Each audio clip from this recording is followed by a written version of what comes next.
Révolution digitale, épisode 103. Hey, this is John Lee Dumas of EO Fire, and you're listening to Revolution Digitale with Francois Lambert. Each week, Francois brings you global business leaders sharing the secrets of their success in French. Francophone entrepreneurs, this is for you. Prepare to ignite. Bâtisseurs et bâtisseuses de la nouvelle économie, bien le bonjour. Ici François-Paul Lambert, bienvenue sur Révolution Digitale. Cette saison, nous diffusons depuis l'Australie. Et si c'est la première fois que vous nous écoutez, je m'entretiens chaque semaine avec des entrepreneurs et entrepreneurs inspirantes partout à travers le monde. Nous parlons de leur aventure entrepreneuriale, de comment ils et elles ont lancé leur business et les leçons tirées de leurs échecs.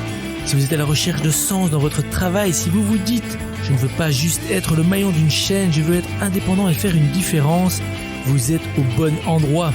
La vie est trop courte pour la passer à être malheureux dans son travail. Vous avez en vous énormément à offrir.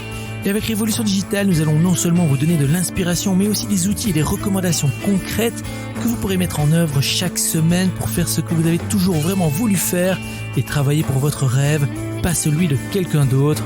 Alors si ce n'est déjà fait, n'oubliez pas de vous abonner gratuitement au podcast sur votre plateforme préférée pour recevoir directement chaque nouvel épisode. Vous êtes la tribu digitale. C'est parti. Nous sommes des dizaines de milliers à le suivre sur ses réseaux sociaux et des millions à lire chaque mois son web magazine. Notre invité d'aujourd'hui est un passionné du web, de ses métiers et de celles et ceux qui le font. Après Club Internet, il crée Movement en 2006, puis Decode Media en 2008, dont il est le CEO. Ce groupe a notamment donné naissance à FrenchWeb.fr, média incontournable de la scène tech française, au journal des RH et à la série documentaire We Love Entrepreneurs. Grâce à ces médias, ce pionnier de l'Internet nous permet de décoder l'innovation et de décrypter la nouvelle économie et ses tendances. Tribu Digitale, c'est avec un immense plaisir que je discute aujourd'hui avec Richard Meneveux. Salut Richard. Salut. Merci beaucoup de nous rejoindre aujourd'hui. Enfin, en tout cas, ce soir pour nous, ce matin pour toi. Et Richard, est-ce que tu es prêt à nous inspirer ? Alors, j'espère surtout que je vais vous faire respirer avec justement le partage de l'expérience voilà que j'ai pu vivre ces dernières années. Et surtout, merci à vous avec qui je vais pouvoir échanger et partager tout ça. Ah non, mais merci vraiment à toi. On est vraiment super excités de t'avoir dans l'émission. Et est-ce que tu peux peut-être nous dire quelque chose sur ta vie personnelle aussi ? Peut-être une anecdote, quelque chose qu'on ne sait pas sur toi. Alors, le fun fact, effectivement, que tu n'as pas, c'est que donc effectivement, au tout début de l'internet, on faisait déjà on savait pas trop ce qu'on faisait. C'est un truc que je rappelle assez régulièrement parce que c'était vraiment une histoire de réseau et la partie contenu était quelque chose de très émergent et tout était à imaginer à l'époque, un petit peu d'ailleurs comme le cinéma l'a été lors de sa création. Hein. D'ailleurs, si on prend les parallèles, le cinéma, lorsqu'il a été créé, c'était surtout pour faire de l'activité documentaire, entre guillemets, et pas du tout de la fiction. Et d'ailleurs, c'est une Française qui a inventé la première fiction. Je n'ai plus son nom en tête, il faudrait la rechercher sur Google. Et tout ça pour dire que c'est un petit peu la même chose. Au tout début, on ne savait pas trop ce qu'on faisait, donc on faisait un peu tout et n'importe quoi. Alors c'est pas très sympa pour Jackie Sardou, parce que voilà, c'est ça le truc. J'ai fait le site de Jackie Sardou, donc qui est la maman de Michel Sardou.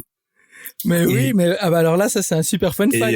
Et j'en suis ravi parce que c'était très téméraire à l'époque. C'était pour l'une de ses pièces, j'ai plus le nom en tête, et c'était très téméraire à l'époque pour un artiste de théâtre, une grande artiste de théâtre, de déjà communiquer. Donc là, on devait être en 95 ou en 96. J'ai plus exactement la date. J'allais demander justement la date et comme quoi en France on est toujours un peu pionnier. Est-ce que ce site existe toujours ? Non, plus dans sa forme, j'imagine. Alors non, je pense que il était hébergé justement sur les serveurs de Club Internet, donc je pense qu'il a disparu des réseaux, même si on peut retrouver beaucoup de choses, peut-être sur archive.org. Ça doit peut-être se retrouver. Tiens, je vais chasser le truc. Et c'était une super expérience. Merci beaucoup pour ça, Richard. Et tu fais vraiment partie de ces pionniers. J'ose à peine te demander, pardon, si tu as été aussi pionnier de l'ère du Minitel. Mais alors là, c'est parce que je connais pas ton âge, hein, mais si tu me dis oui ou non, ça répondra facilement à la question. Je vais pas te donner mon âge, je vais te donner mon année de naissance, comme ça fera calculer un petit peu le truc. Donc 69. Donc au tout début, on était. Mais je pense que comme toute une génération de personnes qui font entre guillemets partie de ces pionniers, en fait, pionnier, c'est surtout une chance plus qu'autre chose.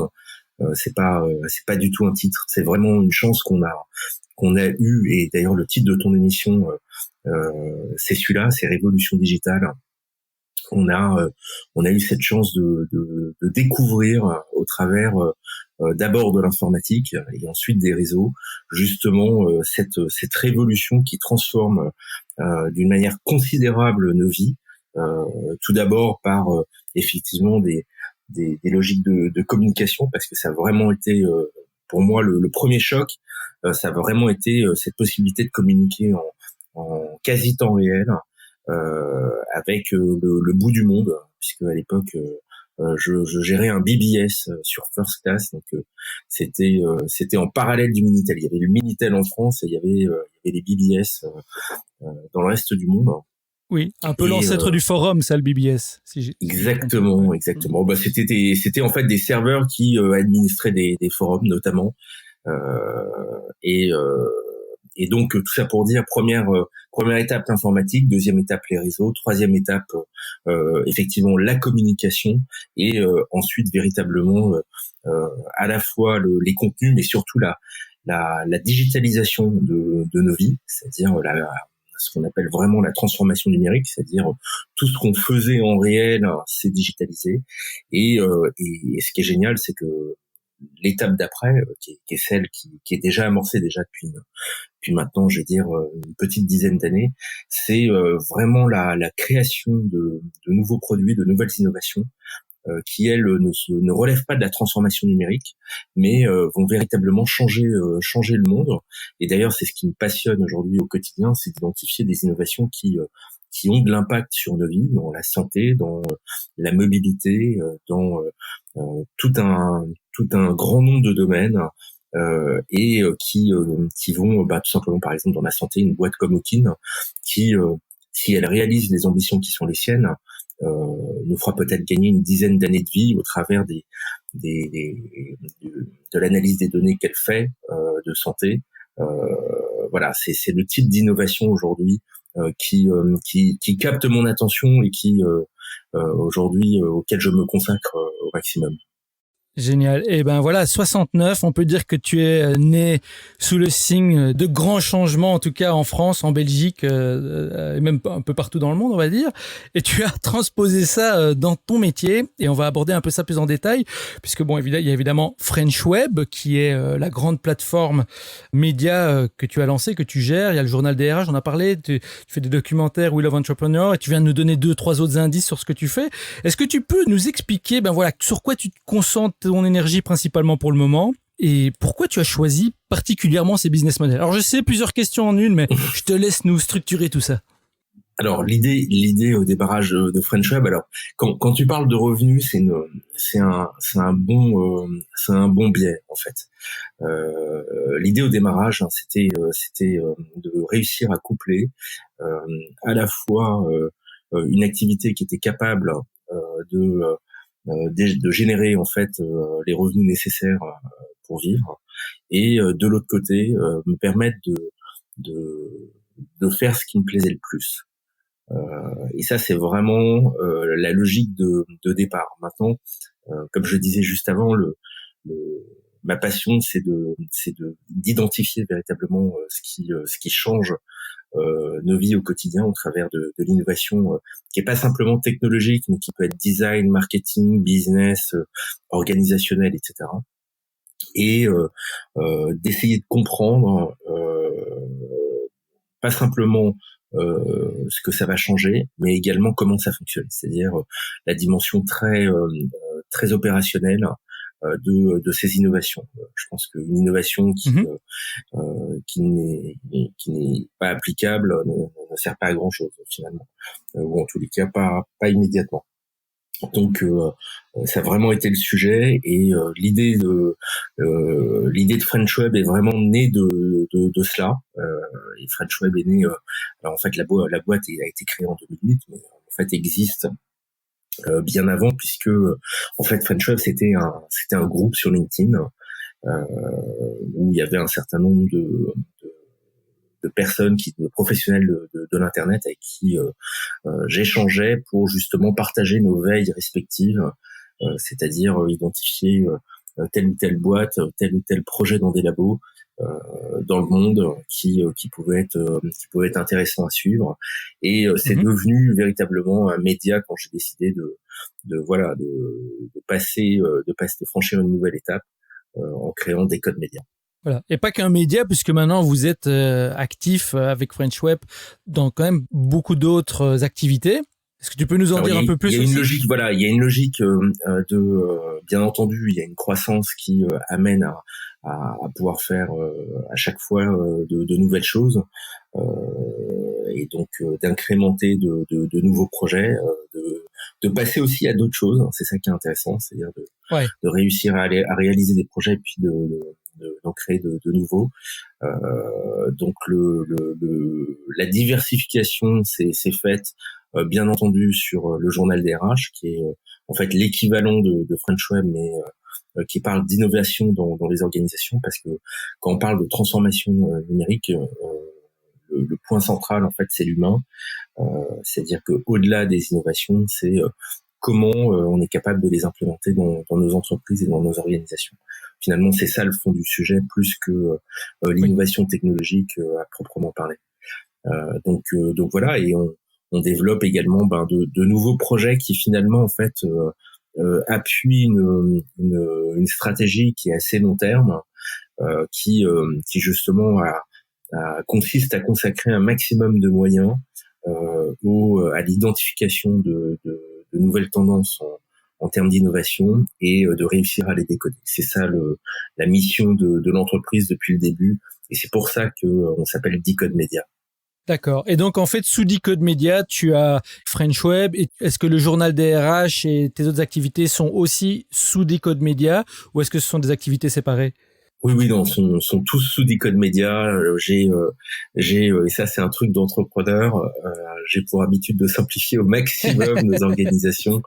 Le plus simple est souvent le plus efficace. Voilà, Tribu Digital, première leçon à retenir ici, simplicité.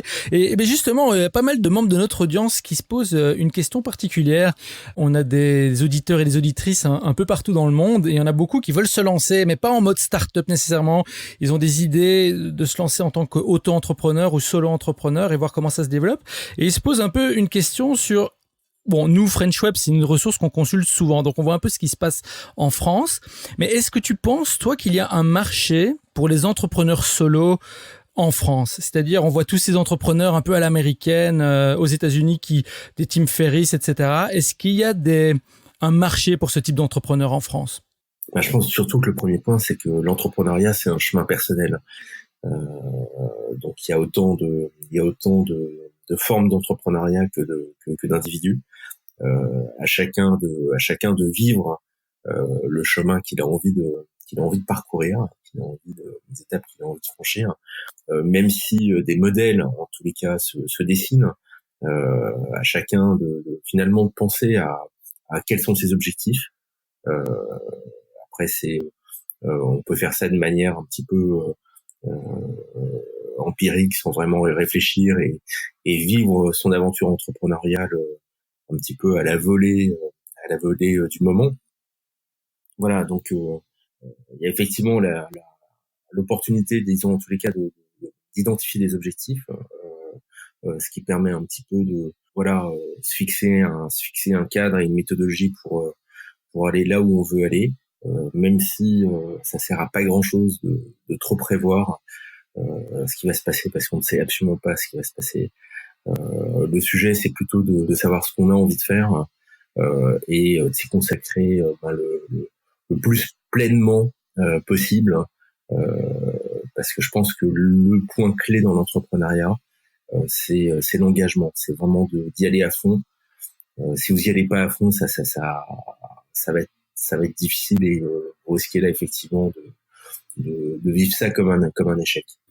Voilà, donc Tribu Digital, ça c'est vraiment un point très très important, l'engagement. Si vous vous lancez dans un projet entrepreneurial, ça sert à rien de se lancer à moitié et de rater peut-être toutes les opportunités qui vous auraient permis autrement d'aboutir au bout de votre projet. Et évidemment, il y a tout un tas de problèmes. Quitte à rater, autant bien rater. En fait, quitte à rater, autant bien rater. J'aime bien ça. Parce que en fait, c'est toute la question de l'échec en fait. C'est toute la question de l'échec, c'est-à-dire que quand vous y allez à fond, etc., et que vous vous plantez, ça vous permet vraiment de comprendre en fait les points qui ont dysfonctionné, là où vous avez été mauvais, ce que vous auriez dû faire. C'est toujours très facile a posteriori de réanalyser effectivement les erreurs qu'on a commises, et c'est vraiment en cela que l'échec est quelque chose de très constructif, c'est-à-dire que ça permet vraiment d'identifier les points de carence, et c'est pour ça que quand vous y allez à fond, au moins vous apprenez à fond. Et justement, avec ta perspective, toi, en tant que CEO de Decode Media avec French Web, où est-ce que tu vois le plus de potentiel pour se lancer en affaires en ligne aujourd'hui, que ce soit en tant que projet start-up à grande échelle ou juste peut-être même en tant que micro-entrepreneur? Alors c'est une bonne question, parce que c'est la mauvaise question. Et ça, c'est vraiment le point en fait pour toute personne. Si la logique c'est d'aller entre guillemets faire de l'argent, c'est la garantie d'aller à l'échec. Aujourd'hui, réfléchir son projet, c'est surtout faire quelque chose avec lequel vous êtes en phase, quelque chose auquel vous croyez. Quand je dis vous êtes en phase, c'est quelque chose sur lequel un projet sur lequel vous avez des compétences, vous avez des envies, et vous avez des chances d'y arriver. Ça c'est un point important, parce que aller dans des secteurs, aller dans des domaines auxquels vous ne connaissez rien seul, c'est aussi un fort risque de se prendre le mur. Et donc pour revenir justement à ta question, c'est vraiment l'envie, le désir qui doivent être les moteurs en fait d'entreprendre. Ça doit pas être une logique d'argent en fait. Déjà l'argent est un moyen pour l'entreprise. Ce n'est pas la finalité en fait d'un entrepreneur. Même si certains ont la chance de gagner de l'argent, je pense qu'aujourd'hui il y a énormément de domaines qui permettent en fait de développer son activité. La vraie question, c'est quelle proposition de valeur et quel modèle économique vous êtes capable de mettre en place en face. Ça, ce sont les vrais sujets pour l'entrepreneur, et ce sont les questions auxquelles il doit réfléchir. Non, c'est tellement important. Et Tribu Digital, j'espère que vous prenez bien note de tout ça. Il faut se lancer pour les bonnes raisons. Ne vous lancez pas pour l'argent, en tout cas juste pour l'argent.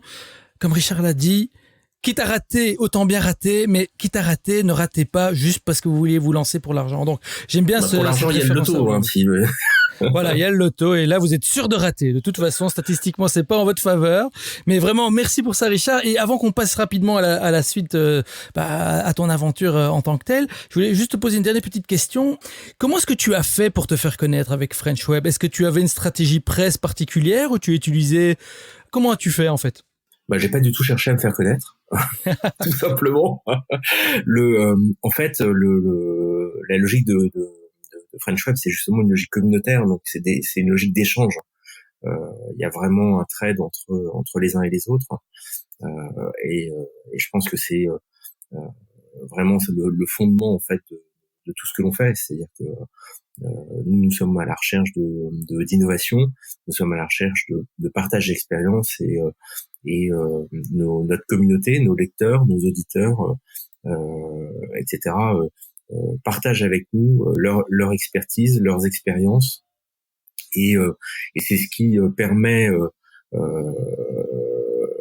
à nous et à l'ensemble de la communauté de se développer. Donc on a démarré comme tout le monde d'une manière très progressive, et puis il y a eu des phénomènes d'accélération qui sont dus à la fois des moments, disons un time to market qui était favorable, etc. Mais le plan de développement de l'audience a toujours été extrêmement lié au contenu et au développement de la communauté, et pas du tout dans une logique de buzz ou etc. C'est-à-dire que D'accord. on peut faire bien entendu des campagnes de communication. Je sais que certains médias le font. Par exemple, vous avez beaucoup de médias radio qui font des campagnes de communication à la rentrée du mois de septembre pour annoncer des nouvelles grilles, etc. Dans le cadre d'un média comme French Web, c'est pas du tout notre sujet. On est sur une audience qui est extrêmement fidèle, et ça j'en remercie, je remercie les membres de notre communauté, voilà, qui nous font confiance et avec qui on essaye d'échanger au quotidien. Voilà, c'est très organique et bouche à oreille, j'ai l'impression. Et d'ailleurs, Tribu Digital, si vous ne connaissez pas encore French Web, parce que je trouverais ça très étrange, ben voilà, maintenant vous connaissez. Non, mais il y a beaucoup de monde qui connaît pas French Web, et Dieu merci, puisque ça nous permet justement de continuer à grandir, à aller sur de nouveaux territoires, et au contraire d'enrichir la communauté avec justement des personnalités, avec des gens qui ont des expériences très très différentes. Et d'ailleurs, je pense que c'est l'un des points clés de notre projet, c'est-à-dire qu'au tout début, c'était vraiment des gens de la tech, peut-être même un peu hardcore, et puis aujourd'hui, on a des gens qui sont pas du tout technophiles, mais qui vivent l'innovation au quotidien dans leur domaine, dans la santé, dans la mobilité, etc. Et qui du coup nous apportent un regard, nous apportent une compréhension aussi de l'innovation qui du coup est totalement différente que celle qu'un geek entre guillemets pourrait avoir. Donc c'est vraiment ce partage de points de vue qui fait qu'on a aujourd'hui une meilleure compréhension de ces innovations et des impacts qu'elles vont avoir, parce que le sujet de l'impact des innovations est très important, et je vais donner un exemple très concret. Une innovation comme celle qui est proposée par Airbnb est une innovation qui est très forte, puisqu'elle permet à chacun de profiter de la propriété ou de la location de son bien, au travers justement de la mise à disposition pendant une période donnée de l'année, de le louer à quelqu'un d'autre et d'en tirer des revenus. Ça c'était le point de départ. La réalité, c'est qu'aujourd'hui Airbnb détruit le tissu de la cité dans de nombreuses capitales, et ça c'est un énorme impact négatif, parce qu'une innovation a de l'impact positif, neutre, mais également négatif. Et ça, c'est le sujet auquel vraiment j'invite chacun à réfléchir. C'est et pas avoir une vision entre guillemets bisounours des choses, ni une vision négative, uniquement négative de l'innovation. C'est jamais aussi simple que ça. Voilà, et c'est vraiment un super conseil. Vraiment, merci pour ça, Richard. Et parce que je vois que l'heure passe, et je voulais quand même te demander, quand est-ce que tu as su que tu voulais te lancer à ton propre compte? Est-ce que tu as toujours voulu être un entrepreneur, ou ça s'est présenté un peu par hasard? Alors c'est une bonne question. Je pense qu'il y a plein je pense qu'on a tous effectivement un vécu qui nous est propre. Mes parents étaient entrepreneurs. C'était commerçant, donc bien entendu c'est nécessairement quelque chose qui m'a influé à proprement parler. Lorsque l'on a démarré Club Internet, alors la société a été créée par le groupe Lagardère, par Fabrice Sergent. À l'époque, on avait 25 ans, Julien Mittelberg, et c'était dingue de monter, d'avoir monté ils ont travaillé au projet Club Internet, une boîte dingue. Et effectivement, à l'issue, je me voyais pas aller travailler dans un grand groupe après ce qu'on avait pu vivre pendant 13 ans. Donc l'idée, ça a été de repartir en mode start-up. Après, finalement, avoir vécu une histoire de grand groupe, parce que le Club Internet, c'était 1 millier de personnes à un moment donné. Oui. C'était une grosse machine. C'était Deutsche Telekom. Quoi qu'il en soit, tu as suivi ta voie et maintenant tu es ton propre maître. Est-ce que ici tu peux nous parler alors, parce qu'on parlait des échecs un peu tout à l'heure et des leçons qu'on peut en tirer, est-ce que tu peux nous parler très brièvement de ton pire moment en tant qu'entrepreneur? Alors il y en a eu plein, et étrangement on oublie les moments, on se souvient des leçons. Je pense que c'est ça le truc clé. Donc je veux dire, il y en a eu beaucoup en fait, il y a eu beaucoup de leçons et c'est ça qui est génial en fait. Je pense que l'entrepreneuriat c'est la meilleure psychanalyse qui existe. Ça amène tellement à se remettre en question au quotidien et pas simplement au début, mais encore aujourd'hui on est chaque jour confronté à la fois des défis, c'est-à-dire dans le sens un peu noble du terme, c'est-à-dire des vrais grands sujets de comment adapter sa stratégie aux nouveaux enjeux, etc. Et puis aussi des micro-problèmes qui complexifient souvent les opérations au quotidien, etc. Donc, en fait, je pense que ce qui me paraît essentiel, c'est de ne pas se faire bouffer par les problèmes. En fait, l'entrepreneuriat, ce n'est qu'une succession de problèmes à résoudre. C'est inhérent au job d'entrepreneur et le sujet, c'est de réussir à les adresser avec finalement beaucoup de rationalité, c'est-à-dire évacuer au maximum les émotions pour pouvoir justement mieux les lire, mieux les comprendre et rapidement trouver des solutions, parce que une bonne résolution de problème, c'est une résolution rapide. Ça sert à rien de faire durer les sujets dans le temps. Et finalement, si j'avais vraiment un truc à partager, c'est ça. C'est se dire, ça fait partie du job. Et il faut avancer d'une manière assez sereine en fait. Et quand je parle vraiment de psychanalyse, moi, je suis particulièrement anxieux, comme beaucoup d'entrepreneurs d'ailleurs. Et en fait, plus le temps passe, plus je deviens zen. C'est-à-dire que je ne saute plus au plafond au moindre problème. Voilà, je me dis que c'est à résoudre. Et justement, ce qui est stressant, c'est qu'on n'arrive pas à les résoudre. En fait, il y a deux choses qui sont stressantes. C'est ne pas réussir à les résoudre. Et souvent, c'est une histoire de méthode. Ils mettent trop d'émotions et pas assez d'intelligence. Donc c'est vraiment le premier point. Et puis le deuxième point, je l'ai oublié. Donc Non, mais c'est déjà très bien et franchement merci pour ça, c'est des super leçons et comme tu dis, tu as dû vivre tellement d'événements comme beaucoup des entrepreneurs qui sont passés dans l'émission. C'est difficile à chaque fois de trouver vraiment un événement qui peut être illustratif et c'est vrai, il faut pouvoir développer cette résilience. Et le sujet de la résilience, c'est vraiment lié à ça, c'est-à-dire que en fait au début, on pouvait se dire voilà, c'était il faut développer une certaine pugnacité, etc.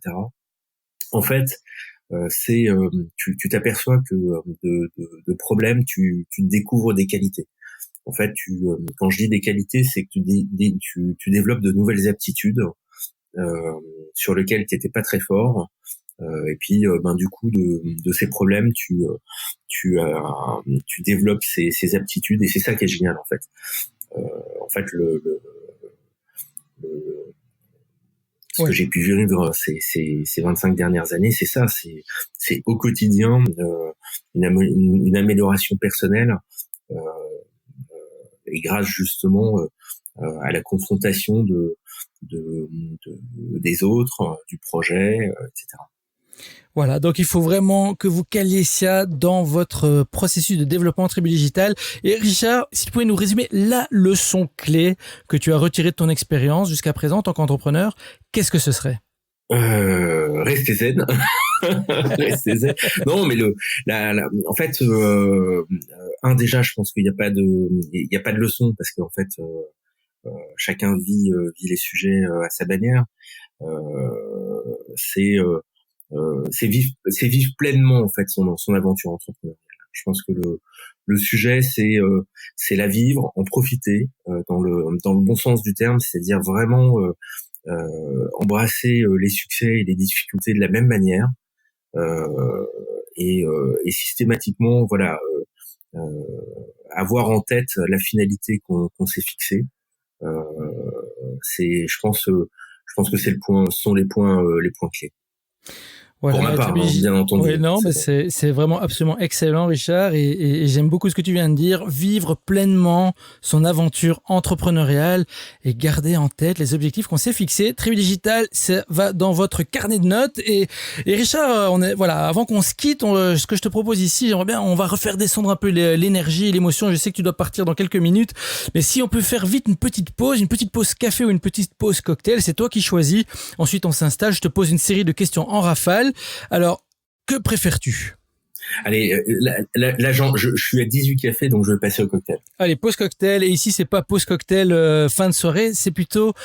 On est en mode relax, on est sur la plage, on est en hamac ou sur chaise longue, un cocktail ou une noix de coco à la main, l'ambiance est décontractée et relaxante, il fait chaud et tout va plus lentement. On est ici pour se reposer, se ressourcer et philosopher sur le passé, le présent, le futur. Alors, que prends-tu, Richard ? Plutôt noix de coco, plutôt mojito, plutôt champagne ?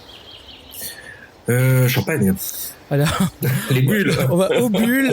C'est parfait. De toute façon, le champagne, ça se boit pas tout seul. Donc, je te suis. Alors, première question, et tu me réponds en allant à l'essentiel. Ben justement, comment gères-tu le stress et la peur ? Alors, c'est une excellente question. Il y a plein de façons différentes de l'adresser. Le premier point, c'est justement d'essayer d'évacuer les émotions. C'est le point clé, en fait.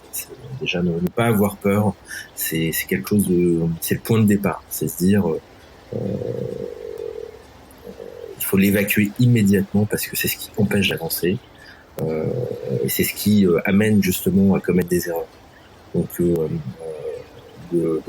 la façon, pour répondre concrètement à ta question, la meilleure façon, en fait, de gérer la peur, c'est d'évacuer immédiatement. Si tu devais recommander un livre inspirant, quel serait-il et pourquoi ? Oh là là, des bouquins, il y en a tellement.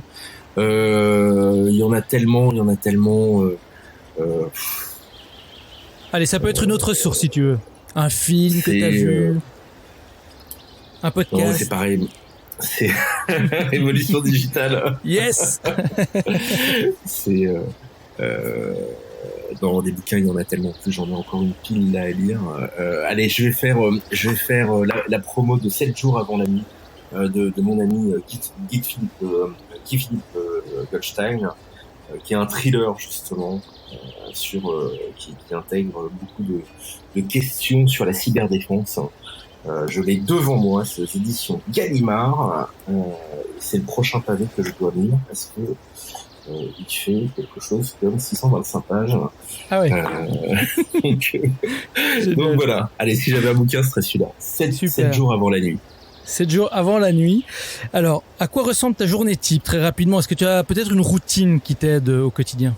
La question de la routine. Oui, en fait, énormément.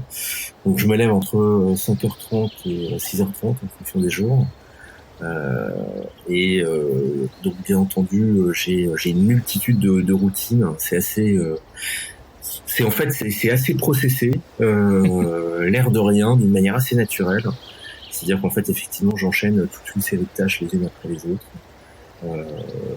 Que bien entendu, au fil des années, j'ai fait bouger. J'ai bougé un petit peu les sujets, mais ça pose toute la question de la méthode. En fait, je pense que effectivement, plus vous réussissez à organiser un certain moment de votre journée, plus vous pouvez libérer d'espace pour travailler, réfléchir. D'une manière plus créative et bénéficier de plages de temps plus importantes. Et qu'est-ce qui t'inspire ou te passionne en ce moment ? Alors tous les sujets de santé, ça c'est vraiment le point clé. Je pense que ce qui est en train de se produire dans le domaine de la santé est juste dingue. C'est-à-dire qu'on est en train de développer des innovations qui vont nous faire gagner, mais dans des délais très courts, un grand nombre d'années de vie. On est en train de résoudre pas mal de variables de la grande équation, et c'est ça qui est vraiment extraordinaire, en tous les cas de mon point de vue. Et la dernière question, celle la plus difficile. Si tu pouvais changer quelque chose dans le monde, qu'est-ce que ce serait et pourquoi ? Rien. Ce serait très prétentieux de ma part. Mais par contre, la question est très intéressante. Et je pense que tu vois, dans cette période politique d'élection européenne, on parle beaucoup de vote pour les uns et pour les autres. Ce qu'on oublie, c'est qu'on est chacun des acteurs de l'économie et de la société. Et donc le choix de sa consommation est quelque chose de clé, c'est-à-dire qu'est-ce qu'on consomme, est-ce qu'on en a vraiment besoin, quels sont les produits qu'on achète, les entreprises qui les produisent, est-ce qu'elles sont respectueuses justement de à la fois l'environnement, de l'homme, est-ce que ces produits sont retraitables demain, dans quelle mesure, est-ce que ces entreprises contribuent à la communauté d'une manière générale. Voilà, ça c'est des questions aujourd'hui qu'on doit tous se poser pour véritablement en fait peser dans l'évolution qui est la nôtre, au-delà du simple vote aux élections. Voilà, la Tribu Digitale à bon entendeur. Et Richard, pour le mot de la fin, que dirais-tu à nos auditeurs de la Tribu Digitale qui hésitent encore à se lancer ou qui se sentent bloqués? Si tu avais un dernier conseil à leur donner, quel serait-il? Oui, c'est de ne pas hésiter, bien entendu. C'est We Love Entrepreneur. Entreprendre, c'est une aventure incroyable. Aujourd'hui, le numérique offre justement l'opportunité à chacun de créer avec un simple ordinateur quelque chose qui peut devenir énorme demain. Et énorme pas simplement en taille, mais au travers de l'impact que ça a, au travers de l'aventure humaine que ça peut créer. Moi, l'aventure que je vis au quotidien avec mes équipes, quelque chose d'extraordinaire, dans le sens d'ailleurs positif et négatif, parce que il y a des très bons moments, il y a des moments plus complexes, et finalement c'est vivre ça qui est extraordinaire. En fait, entreprendre, c'est prendre en main son destin, et pas du tout dans le sens fatalité justement. Vraiment dans le sens destiné. Donc let's go. Voilà, tout est dit, Richard. Vraiment, merci du fond du cœur d'avoir partagé tout ça avec nous. Alors, avant de nous quitter, dis-nous comment on peut rester en contact avec toi sur les réseaux sociaux ou ailleurs. Et si tu as une annonce à faire, la Tribu Digitale t'écoute. Je serais ravi que de nouveaux justement de membres de notre communauté nous rejoignent. Donc c'est sur frenchweb.fr, bien entendu. Donc voilà, c'est là où tout se passe pour ma part, en tous les cas. Donc je serais ravi d'accueillir de nouveaux mots. C'est génial, les Tribus Digitales. Vous venez d'entendre Monsieur Richard Meneveux partager avec vous son expérience et ses conseils. C'est à vous de jouer maintenant. Alors rejoignez-nous sur revolutiondigitale.fr et tapez Richard dans la barre de recherche. Vous aurez accès à sa page dédiée avec toutes les informations et les références dont nous avons parlé aujourd'hui. Et bien sûr, n'oubliez pas de visiter la page de Richard sur frenchweb.fr et d'aller rejoindre sa communauté. Richard, vraiment, merci d'avoir partagé ton aventure avec la Tribu Digitale. Moi, je te dis au revoir et je te retrouve en backstage. Merci à tous. Voilà, Tribu Digitale, j'espère que vous avez aimé notre entrevue avec Richard. Alors si c'est le cas, prenez une petite seconde pour partager l'épisode avec vos amis et n'oubliez pas non plus de vous abonner sur la plateforme de votre choix, sur Apple Podcasts, Castbox, SoundCloud, Spotify, Deezer, etc. Ou encore mieux, inscrivez-vous directement sur notre site web pour être notifié des prochains épisodes. Et si nous pouvons vous aider, si vous voulez nous joindre, venez nous suivre sur Instagram, Revo Digital. On est là pour vous. Vous méritez d'être heureux dans ce que vous faites. Je vous le dis à chaque épisode, vous êtes la Tribu Digitale et souvenez-vous, tout semble toujours impossible jusqu'à ce que ce soit fait. Thank you for listening to our guest stories this week. Merci et n'oubliez pas de vous inscrire à notre newsletter pour encore plus de conseils qui vous aident à réussir. We hope you're inspired and ready to move forward with your entrepreneurial dream. À bientôt pour un prochain épisode de Révolution Digitale. Stay inspired!